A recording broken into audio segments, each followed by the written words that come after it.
Chapter 10. Self-Compassion.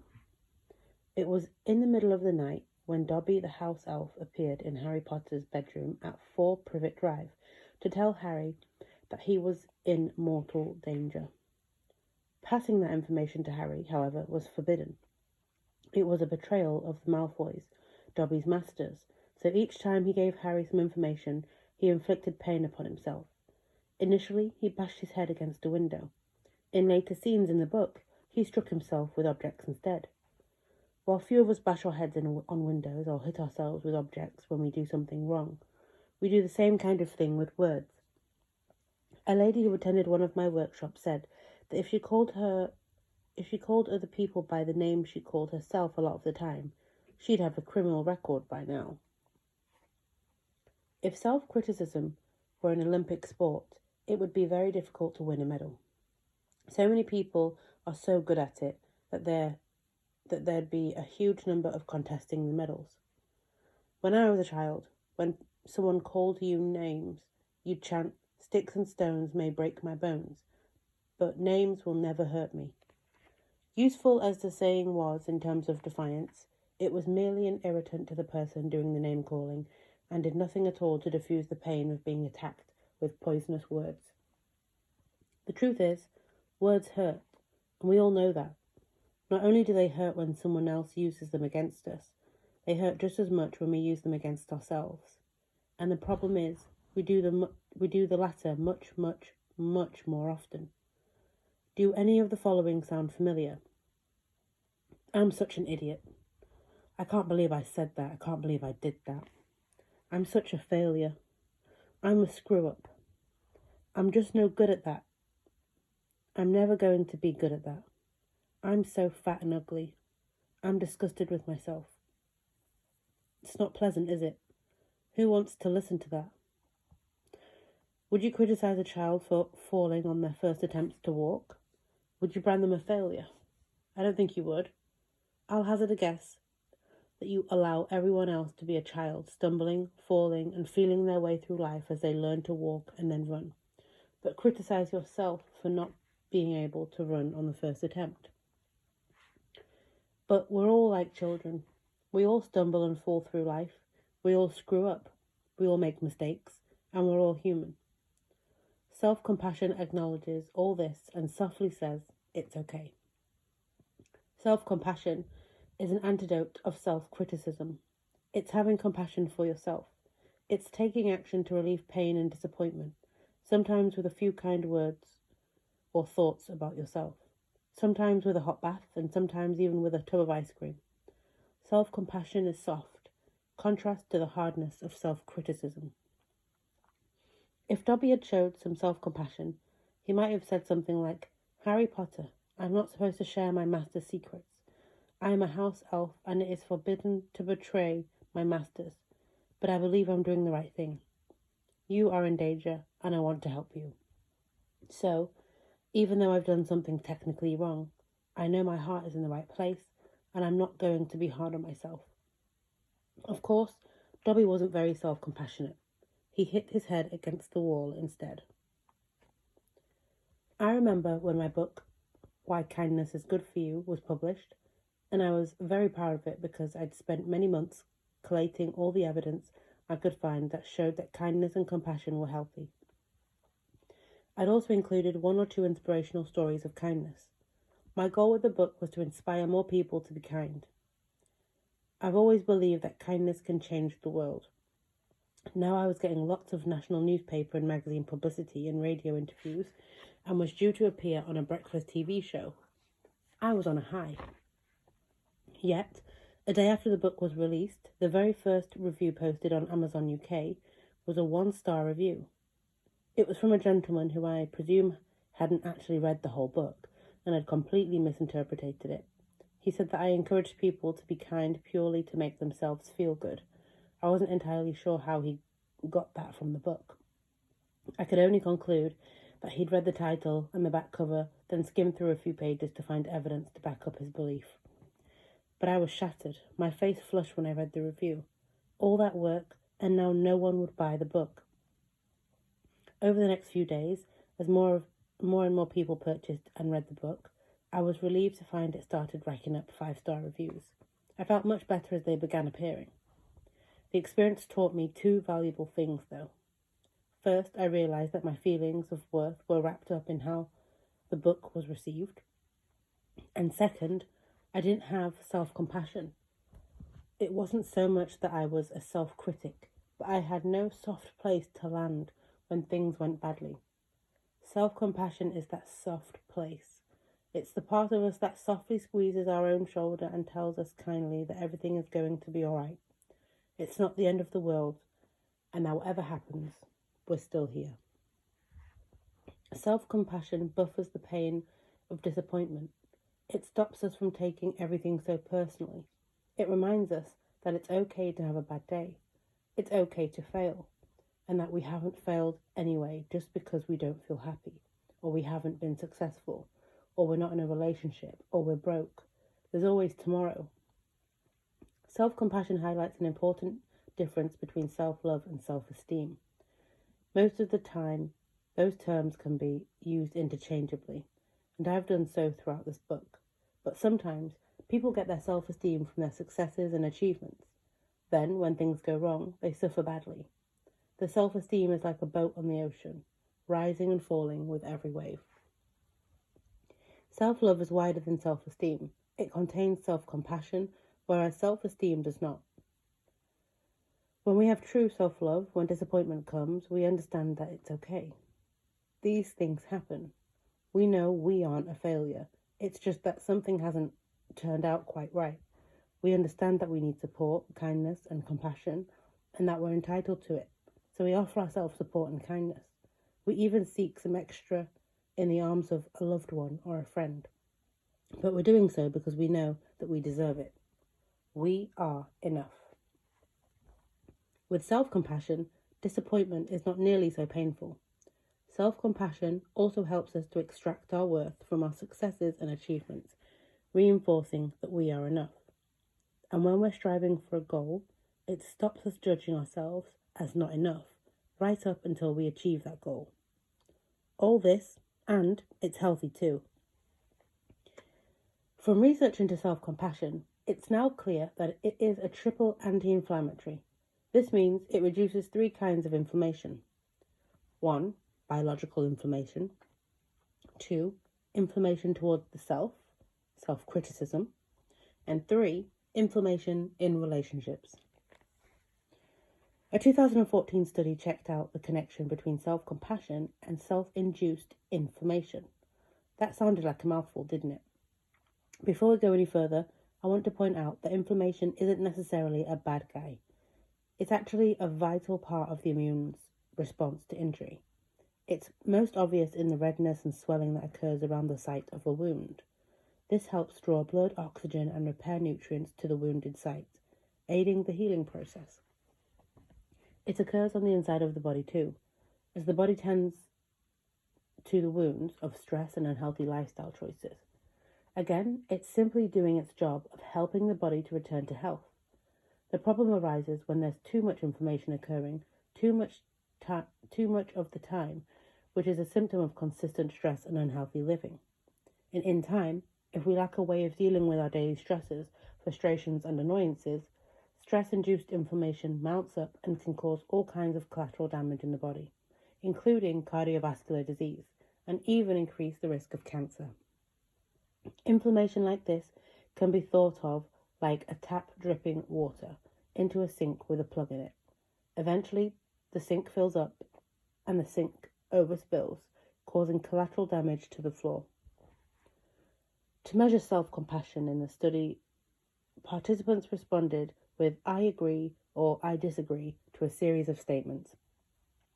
Responding with "I agree" to a statement like "I try to be understanding and patient towards aspects of my personality I do not like" would indicate self-compassion. Responding with "I disagree" would show a lack of self-compassion in that area. Responding with "I disagree" to a statement like "I am disapproving of and judgmental about my own flaws and inadequacies" would indicate self-compassion. Responding with "I agree" would indicate self-criticism.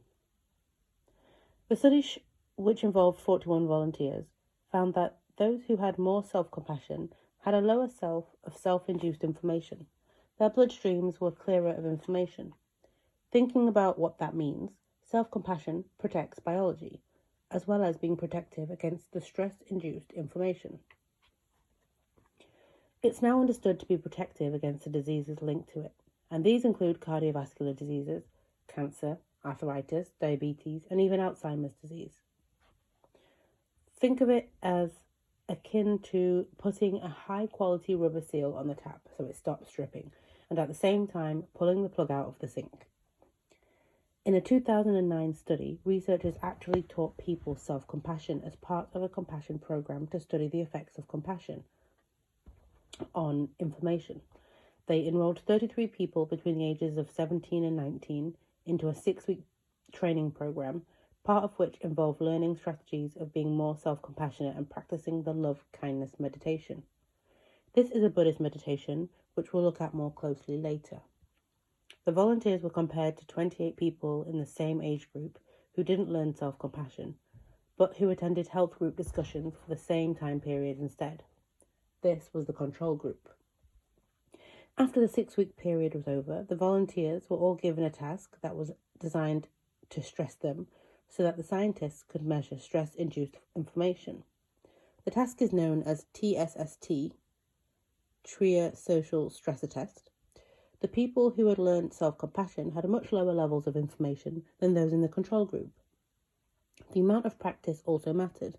Those who did the most sessions per week, 6 to 9, had a much lower levels of inflammation than those who did fewer, 1 or 2 sessions. The second type of inflammation countered by self-compassion is self-inflammation, which is what self-criticism is. The loving-kindness meditation has been shown to substantially reduce self-criticism, especially in people who are very good at it, the self-criticism that is. In a 2014 study, 38 volunteers who scored highly on an assessment of self-criticism were randomized to their practice the loving-kindness meditation or be part of a control group. There were 19 in each group. The study found that the volunteers who had learnt self-compassion were significantly less critical than they had been at the start. And a 3-month follow-up that was designed to see if the effects would last showed that the meditation group had maintained the reduction in self-criticism. They had not gone back to their old self-critical ways. They had learned a new, gentler way of treating themselves.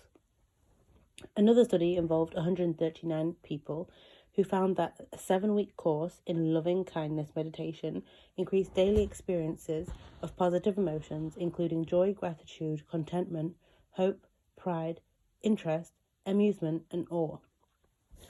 These emotional gains impacted the participants in multiple ways. They felt a greater sense of purpose. They had more mastery over their lives. They also felt greater life satisfaction. They felt more optimistic about the future. They enjoyed improvements in the quality of their relationships. Oh, and their overall health improved too. The loving-kindness meditation helps reduce the inflammation of difficult relationships. It's especially powerful in helping to improve personal relationships that are in trouble, whether those are with loved ones, work colleagues, or even people who are seen as enemies.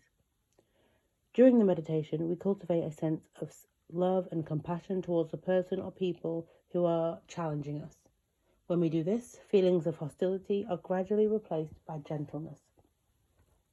Some of us, of course, want to remain hostile towards certain people. Some people hold on to anger for years. They think that those involved deserved it. They may do, but hostility towards others is extremely unhealthy for us. Do we deserve that? In fact, if our goal is to develop cardiovascular disease, hostility towards others is one of the fastest ways to get it. It's at least as efficient as having an unhealthy diet. Consistent hostility and aggression in relationships is strongly linked with hardening the arteries. And in a piece of startling symmetry, where the outside reflects the inside, scientists found that as we have hardened towards others, we harden on the inside too. The research has been called hard marriage, hard heart. It was the outcome of a study of married couples.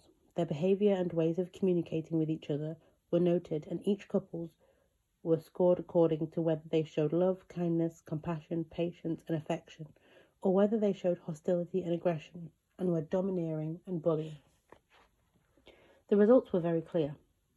Those who were more hostile had the highest levels of coronary artery calcification, or CAC for short.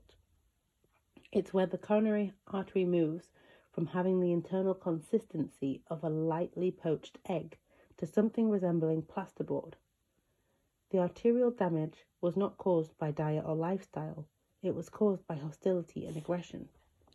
Self-compassion is a powerful antidote to hostility, aggression, and anger.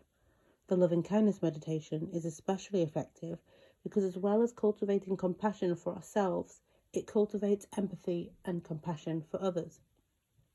As we soften on the inside, emotionally and also biologically, we begin to soften on the outside and in our interactions with people, and this softens relationships.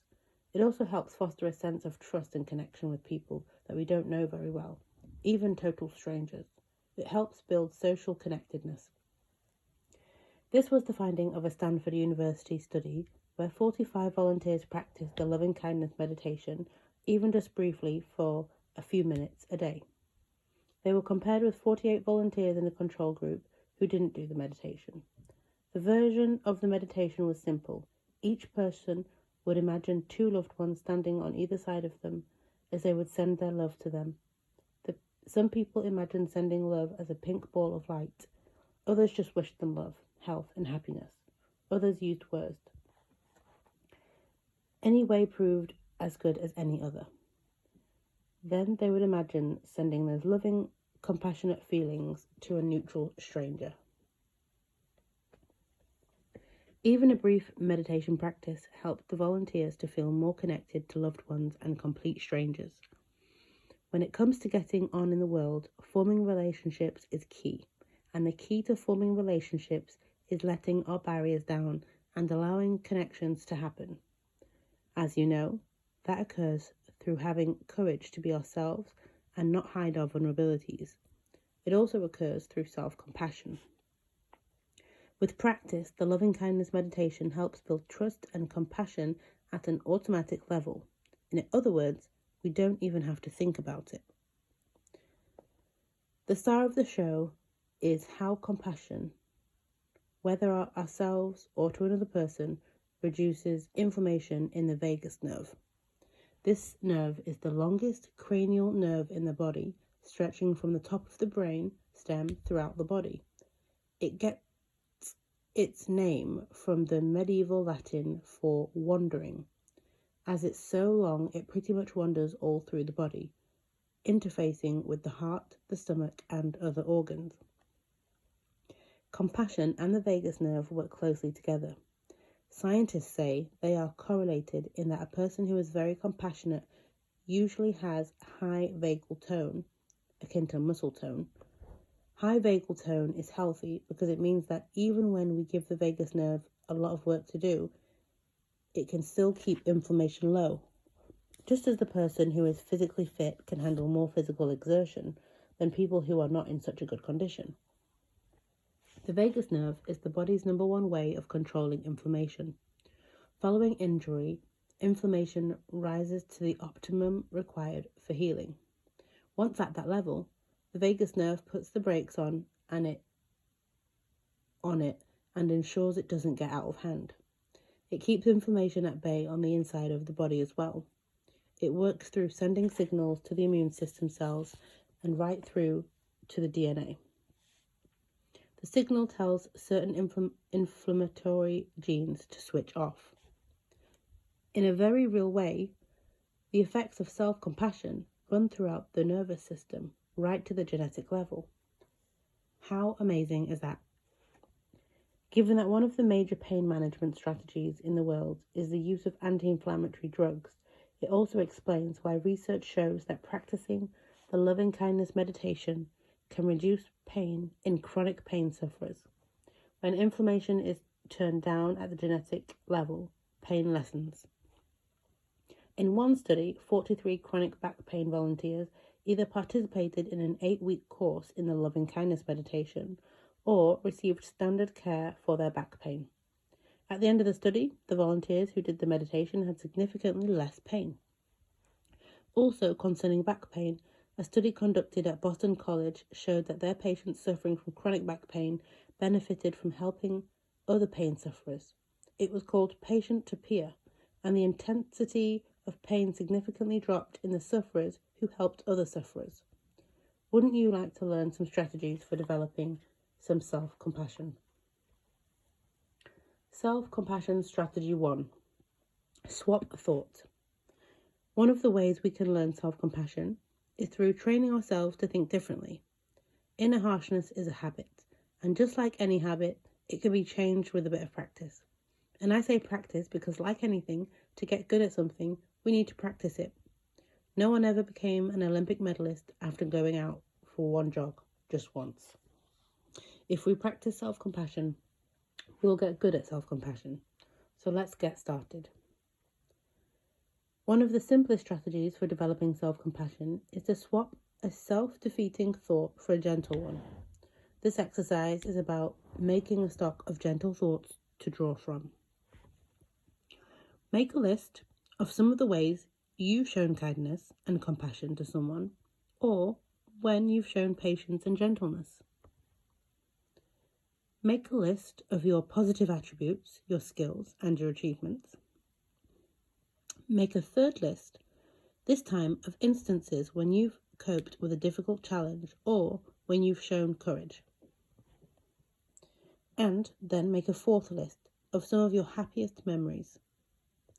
Now, each time you catch yourself in the act of self-criticism, take a deep breath in, release it gently, then recite or visualize one or more of the items from your list. It may sound simplistic, but 2 things happen when you do this. The first is that the intake of breath moves your attention away from the criticism. Whilst this happens, it drives brain resources away from the stress centers of the brain and towards more conscious control areas. It prevents you from getting involved in a train of self-abusive thinking. The second thing that happens is that by substituting the self-critical thought for a positive memory, you lessen the impact of the inner harshness.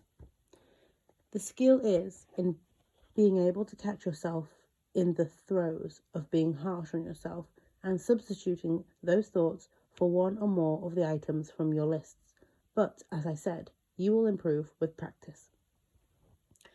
It may seem unlikely that just recalling some positive things about yourself can ease self-criticism, but it does.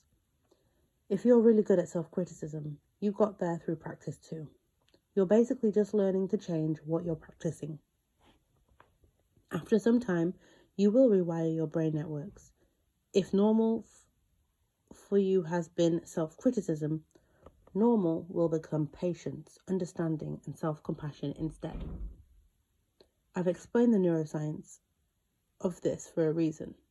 I've learned that when you know what's happening in the brain, you're more likely to actually do the work. The loving-kindness meditation is a powerful tool for developing self-compassion, also known as metta. It is traditionally a Buddhist meditation. You might be familiar with it. Many people are. Most think of it as all about compassion towards others, which is a big part of its purpose. But in the first line in the meditation is for the self. And the first line of the meditation is, "May I be filled with loving kindness. May I be well, peaceful, and at ease, happy and free of suffering." The focus of the loving kindness meditation is to build a sentiment of compassion and kindness for ourselves, our loved ones, people who are neutral to us, difficult people in our life, and everyone in the world. Each time our circle of compassion widens. There are 5 sayings in the loving kindness meditation. It starts with yourself. You say 3 times, "May I be filled with loving kindness. May I be well, peaceful, and at ease, happy and free of suffering." Sometimes it's useful to place your hand gently on your heart area as you say the words. I've personally found that repeating simply, I am filled, etc., etc., works well for developing self-compassion.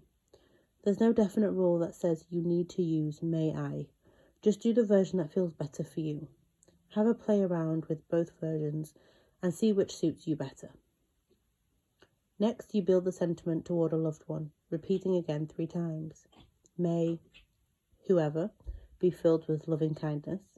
May he or she be well, peaceful and at ease, happy and free of suffering. If you're a visually orientated person, you'll find it useful to picture the person at this point, and so on throughout the meditation. Then you do the same 3 repetitions for a neutral person.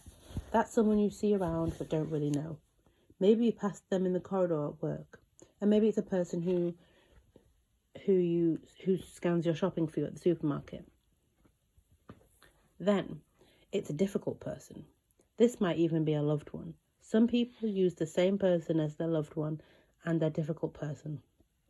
Some people use a person that they have a challenge with, maybe from work, or someone that they've been in conflict with in the past. Some people use bullies, either from their present or from their past. And finally, you project the sentiment out into the world, repeating 3 times. May all sentient beings be filled with loving kindness. May they be well, peaceful and at ease, happy and free of suffering. This completes 1 cycle. You can do as many or as few cycles as you wish. If you want to do more, you start again with yourself. You can then focus on a different loved one or the same person, a different neutral person or the same one, or a different difficult person or the same one as before, completing the cycle with all sentient beings. Some people like to do several cycles, working through all of their closest loved ones, but focusing each cycle on the same different person. There's no specific rule that says you have to do the meditation in a particular way. It's all about the sentiment. So whatever you need to do to build the sentiment, it's fine. You don't even need to do it in the way that I've described. Some people follow a protocol like the one in the study above, where they visualize 2 loved ones and 2 strangers. Some people even add Dear Lord, as in Dear Lord, may person be filled with loving kindness, etc. It becomes for them the loving kindness prayer rather than the loving kindness meditation. Dobby might not know it, but he has an inner Buddha. That's a wise, compassionate part of himself that is very far removed from the part of himself that uses objects for self-flagellation.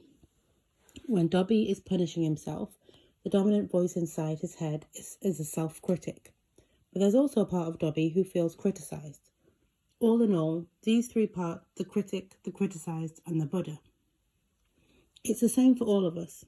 When we give ourselves a harsh time, the main voice we listen to is our inner critic. So a very useful self-compassion strategy is to listen to our inner Buddha instead. It's all about shifting our attention. Take a piece of paper and 3 pens in different colours, 1 for the critic, 1 for the criticised, and 1 for the inner Buddha. The critic is your voice of self-criticism. It might sound like the voice or words of a parent, a sibling, a school teacher, or even a husband or wife. The criticised is the part of you who feels hurt through being criticised. The inner Buddha is your wisest, most compassionate self. Choose something you normally give yourself a hard time about. Take a pen and write down the critique and what the critic has to say about it.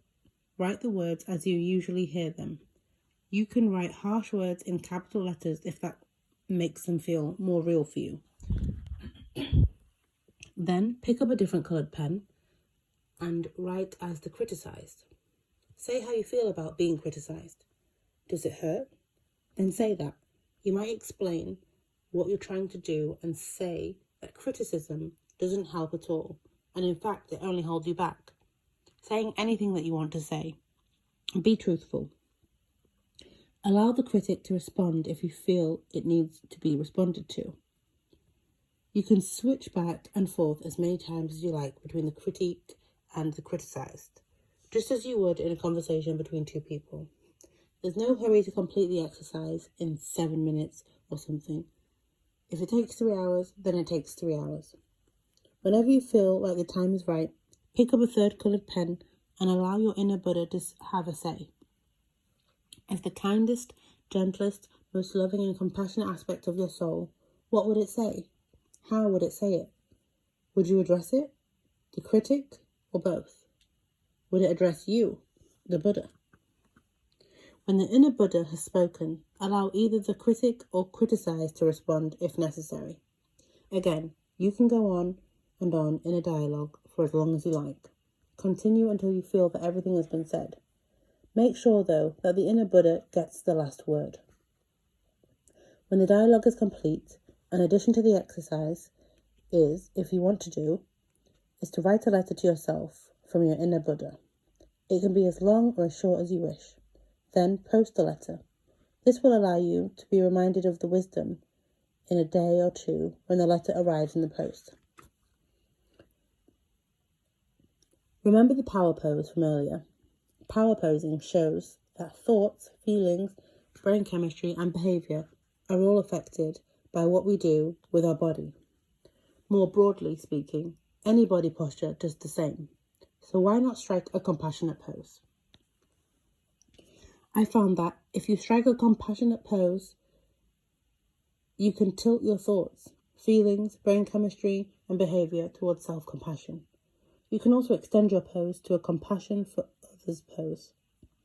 So, either sitting or standing, assume a posture to go through a set of movements that show self-compassion.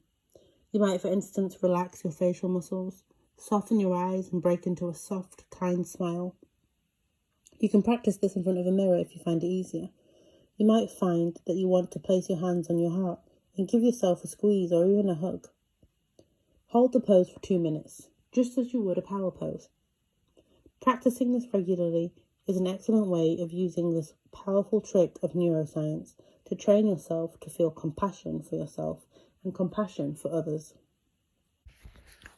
In summary, self-compassion is an antidote to self-criticism and also has a buffer from pain when things don't go to plan. It's the art of treating ourselves with the same patience, understanding and kindness that we would extend to others when we make a mistake, feel hurt or disappointed, or fail at something. It's extremely healthy, countering inflammation inside the body and therefore offering protection from disease. It's actually a triple anti-inflammatory in that it reduces not only biological inflammation, but also self-inflammation, self-criticism, and relationship inflammation. To learn self-compassion, we can use strategies such as swapping a thought, doing the loving-kindness meditation, listening to our inner Buddha, and striking a compassionate pose.